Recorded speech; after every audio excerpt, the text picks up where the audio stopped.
pagi pemirsa, apa kabar Anda di pagi hari ini? Senang sekali, saya Graciela Taime dapat menjumpai Anda dalam Berita Papua.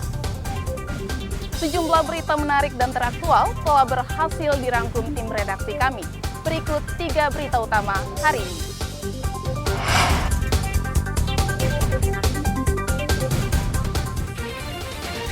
Seorang tentara di Sinak, Kabupaten Puncak, tewas dianiaya orang tak dikenal.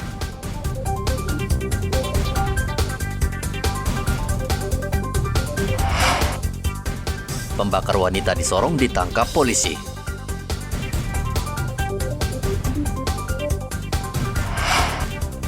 Cuaca di Merauke mulai membaik, nelayan kembali melaut.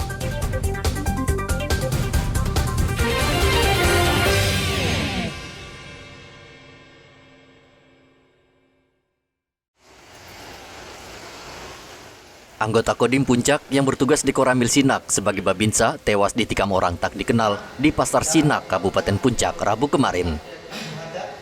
Jenazah korban langsung dievakuasi dari Kabupaten Puncak ke Timika. Hari itu juga jenazah Serka Jeki dibawa ke RSUD Timika guna dilakukan pemulasaran. Rencananya jenazah akan diterbangkan ke kampung halamannya di Kabupaten Bima, Provinsi Nusa Tenggara Barat. Saksi mata mengatakan korban dianiaya saat hendak belanja di pasar. Korban mengalami luka di bagian dada kanan dan lengan kanan. Polisi dan tentara masih mengejar pelaku yang langsung melarikan diri ke arah Gunung Sinak. Dari Mimika, Papua Tengah, Igobat Momolin melaporkan.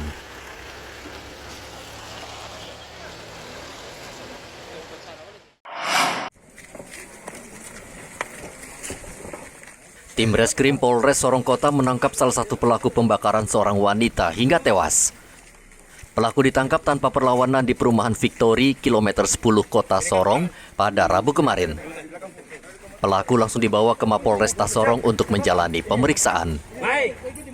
Kapolresta Sorong Kombes Hapi Perdana Yudianto mengatakan pelaku berperan sebagai pemantik api, sehingga korban terbakar dan akhirnya meninggal dunia. Alhamdulillah, puji Tuhan. Pagi ini tim kami yang bekerja kemarin yang kami sampaikan pagi ini membawa hasil kita menangkap satu orang, kemungkinan nanti bisa berkembang, kita lagi kembangkan untuk tersangka lainnya. Ya mudah-mudahan dalam waktu dekat teman-teman bisa segera kita tangkap semua. Perannya sebagai apa? Dia perannya sebagai pembakar dan pelaku utama jadi dia menyiramkan bensin sekaligus dia pembakar. Polisi masih terus memburu pelaku lain, diantaranya yang menyiram bensin dan menganiaya serta memprovokasi warga saat korban melintas di kompleks Kokoda Selasa kemarin. Wania, wanita berumur 40 tahun, tewas dianiaya dan dibakar sekelompok warga di Jalan Basuki Rahmat, Kota Sorong kemarin. Korban sempat dibawa ke rumah sakit Solo Besolu, namun nyawanya tidak tertolong karena tubuhnya terbakar hingga 90%. Wanita bernasib malang ini dituduh sebagai pelaku penculikan anak, padahal ia mengalami gangguan jiwa. Topan melaporkan dari Kota Sorong, Papua Barat Daya.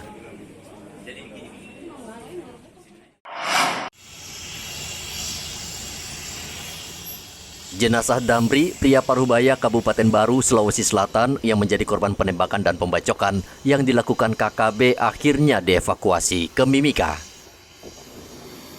Evakuasi dari Kabupaten Puncak menggunakan pesawat milik maskapai Sam Air. Jenazah kemudian langsung dibawa ke RSUD Timika untuk dilakukan visum. Kapolsek Bandara Timika mengatakan setelah menjalani visum, jenazah Damri akan langsung diterbangkan ke kampung halamannya di Kabupaten Baru, Sulawesi Selatan. Korban penembakan masyarakat ya. Hari ini evakuasi dari Ilaga ke Timika, Bandara Moses Kilangin, yang selanjutnya dari Bandara Moses Kilangin ke RSUD. Dari RSUD nantinya rencana keluarga dimandikan di sana ganti kopi akan dikirim hari ini juga dengan menggunakan pesawat dari air ke Makassar, lanjut ke Kabupaten Baru. Damri sehari-hari bekerja sebagai tukang ojek di Kabupaten Puncak, Papua Tengah. Ia merupakan warga sipil yang kerap menjadi target kekejaman kelompok kriminal bersenjata atau KKB. Sementara itu, pasca penembakan, situasi di Kabupaten Puncak sudah aman. Dari Mimika, Papua Tengah, Igobat Momolin melaporkan.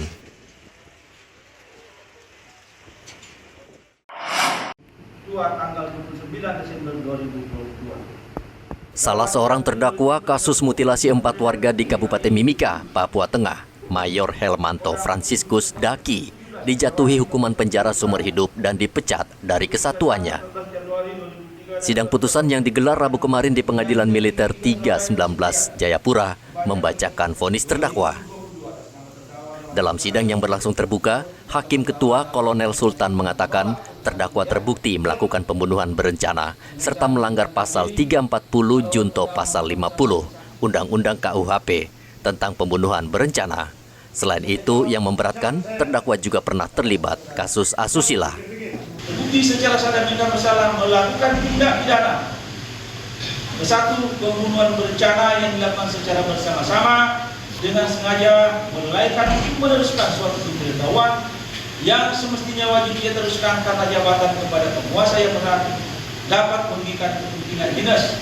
Pembinaan terdakwa oleh karena itu dengan pidana pokok penjara seumur hidup, pidana tambahan dipecat dari dinas militer, menetapkan barang bukti berupa surat-surat tak dilekatkan dalam berkas perkara, barang-barang 1 unit mobil Toyota Avanza warna putih nomor PA159 dikembalikan kepada Kopda Tahir, 1 unit HP Samsung 23 abu-abu warna abu-abu silver dikembalikan kepada terdakwa. Uang sebesar 22 juta terdiri dari pecahan 100 ribuan sebanyak 2 lembar dirampas negara. Sementara itu, kuasa hukum keluarga korban mutilasi Gustav Rudolf Kawer mengapresiasi putusan hakim yang menjatuhkan hukuman lebih berat dari tuntutan jaksa dengan hukuman 4 tahun penjara.